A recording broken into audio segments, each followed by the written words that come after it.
Hey everybody, it's Sean. Just had a quick testimony for today. Um, got landscaping work to do tomorrow, but thankfully I got that set up today with a few new clients. But yeah. So anyways, I met this young man at my friend's house up the street. His name's Chris, and I just so happened to knock on his door today, looking for somebody who might need grass cutting. So ended up taking him fishing with me. I was hoping to, catch my dinner. But sadly, I didn't catch a fish big enough for that. But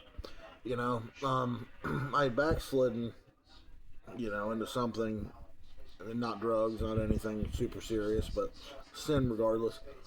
This morning, man, Satan was wearing down on me, wearing me down, my emotions and my thoughts, feeling cut off again, feeling, abandoned, which we know is not true, but it doesn't stop the feelings of it.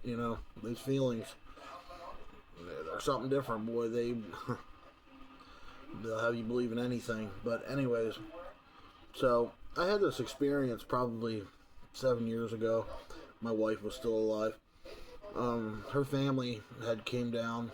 Me and my wife were arguing bad. Drugs were back in the mix with her, and excuse me. Drugs were back in the mix with her, and we were arguing like darn near fist fighting. And that happened very, very rarely in our relationship. But anyways, her family came down to the cow pond down in where I'm from, Maryland, and they had been fishing. They had been fishing there for a while, and then we show up finally after arguing for half an hour whether we were going to go or not. Anyway, so the boy was about done. He had fished himself into a hole. He was about done, hadn't caught anything, and as soon as I grabbed the pole, I was like, pray. You know what I mean? Inside myself, the Holy Spirit, bear me witness, and I prayed. And the very first cast I took, when I got down there, I hooked a fish. I didn't know what kind of fish it was. And as soon as I screamed for the boy to come grab the fishing pole, and the boy comes to grab the fish pole, starts reeling it in, almost loses it twice. And it's probably about a 8 to 10 inch crappie. You know what I mean? If you know what a crappie is, it's almost like a bluegill, but a little bit bigger. More medium-sized fish with a speckled black and silver and white kind of throughout. A very beautiful fish. Good for eating as well. Like a lot of people just fish for crappie all the time. They put up a good fight too. But yeah, the first cast I prayed as soon as the bait hit the water, and that pulled out, and nobody had caught a fish all day long, and that boy got to reel that fish in that day, and I gave God glory for that. So today, I guess I was a little bit more selfish today. I should have prayed for the kid to catch one because he can't really fish too well. He's probably about 12 years old, maybe 13. He's from Florida. But anyways, so first cast, I prayed. I was like, Lord, let me catch a fish. You know what I mean? And before I got the full prayer out of my mouth, I caught a little largemouth bass, but it was very small. But that was just I know that was from the Lord to show that He's with me, and I'm learning how to deal with these emotions better after a fall. You know what I mean? To get back up and in full assurance of faith, not get back up wondering. You know what I mean? But yeah, it was a cool testimony. Me and the boy fished. He didn't catch a fish, sadly, but he did get to hold the one that I caught. But and oh, and then later, probably about an hour later, when we're still fishing, I'm kind of ready to go home at that point. No more fish were biting. And a pastor to a church comes down that I had met before and played guitar with and stuff. And me and him were talking. He gave me a couple worms to give to the boy because he's wanting to throw a plastic worm out there with a bobber on it. I'm like, I ain't gonna work too well for you. You know what I mean? But yeah. And me and him talked. And told me where the new church that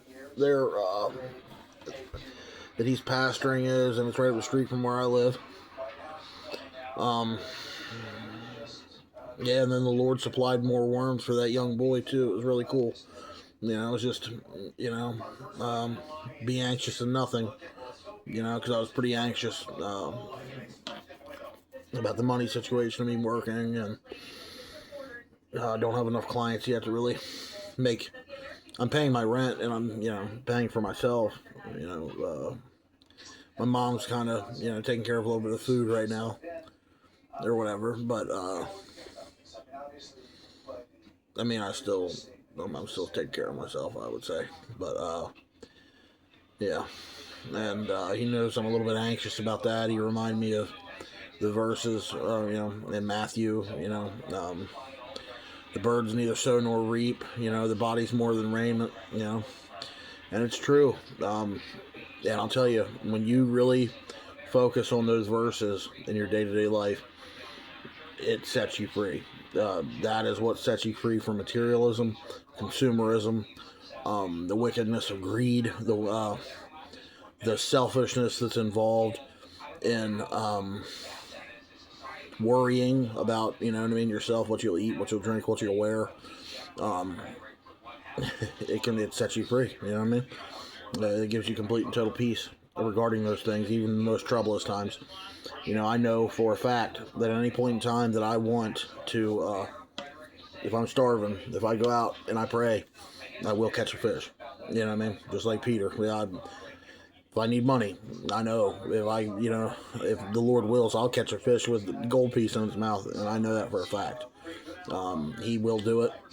He has done it. His promises are good, and he continues to fill his promises. So, onward, Christian soldiers. Love you guys. Have a good night. Bye.